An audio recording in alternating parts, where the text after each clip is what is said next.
Hey everyone, welcome back. Hope you're having a fantastic day so far. So the increase for all Social Security beneficiaries was announced just a couple of days ago. We've gone over what that would look like for different beneficiaries, whether you receive retirement benefits, whether you receive SSI, or whether you receive disability benefits. But in today's video, we're going to be going over why some people are actually quite outraged. Actually, I would say the majority of people receiving Social Security benefits aren't really all that happy about this increase. We're going to be covering why. But before we go ahead and dive into it for today, if you would like to receive up to $200 in free stock or $200 in free cash, in a pinned comment below, I will be leaving a link to Robinhood. All you have to do is once you click on that link is just sign up for a free account and then simply link your bank account. You do not even have to make an opening deposit. At that point in time, Robinhood will be sending you one free stock worth all the way up to $200. And if you really just have the cash, all you have to do is once you receive the free stock is just sell it for what it's worth and then transfer the cash value right back to your bank account. Okay, so diving right into it for today, like I mentioned just a moment ago, a couple of days ago, the increase for next year and for some beneficiaries, actually later on this year, was announced by the Social Security Administration. Of course, there are some other numbers that will be impacted as well, which could reduce some of the checks, such as the increase in the Medicare Part B premium. We will be covering that in just a moment as well.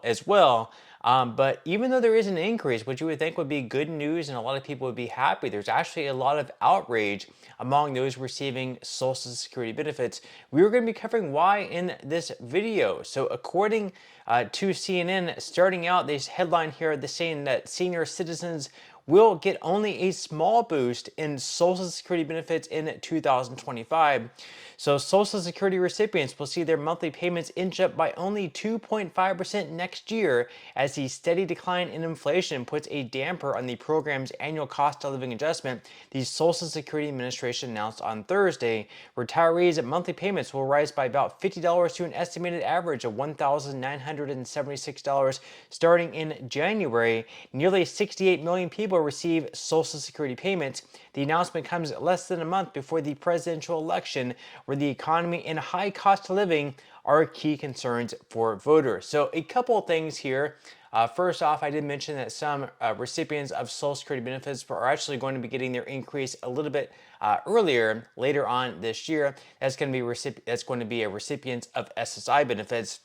That's because if you receive SSI benefits, typically you'd receive your checks on the first of each month, except unless the first falls on a weekend or on a holiday. And because January 1st falls on a holiday, you're actually going to be receiving your increase in December. Now in December, you're actually only going to be receiving one check. You're also not going to be receiving a check on December 1st. That's because December 1st falls on a weekend. So you're going to be receiving two checks in November. If you receive SSI, you're not going to receive a check at all on December 1st.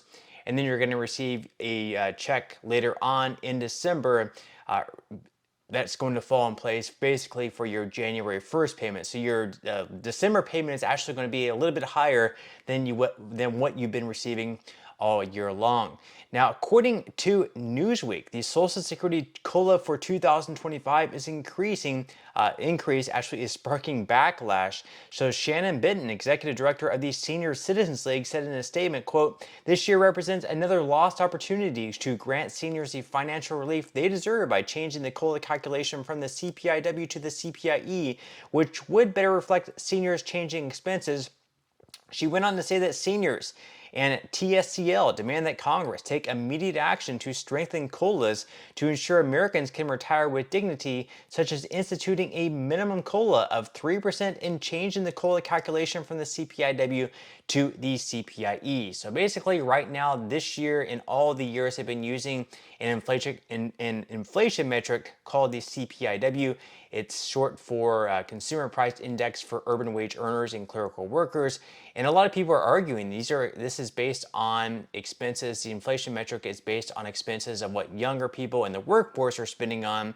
And there would actually be a better metric called the CPIE, or Consumer Price Index for the elderly, which would better reflect those who are receiving like Social Security retirement benefits. It would better reflect like healthcare expenses like prescription drugs and other things like that. So they're making a couple of different demands there. The Senior Citizens League is to, first off, change the metric from the CPIW over to the CPIE, and then secondly, make it a mandatory increase every single year of 3%.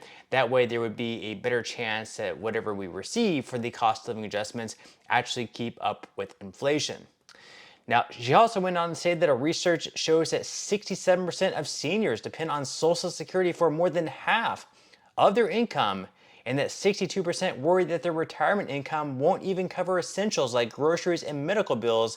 And a survey of seniors found that 72% were in favor of changing the COLA calculation to an index that better reflected their changing costs, the league said. And 70% of retirees said they worried that high inflation prices would cause them to raise their spending and potentially deplete their retirement savings.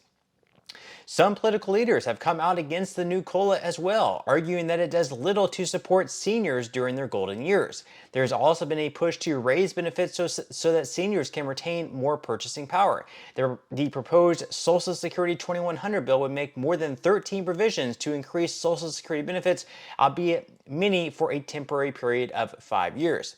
Now we have another quote here from Congressman John Larson, who is the head of that Social Security 2100 Act bill. He said the annual COLA is vital for Social Security beneficiaries to make ends meet, but 2.5% is not nearly enough for seniors living on fixed incomes. Leave your thoughts and comments below. Do you think that 2.5% is enough to keep up with inflation if Social Security is the main source of income that you are currently relying on?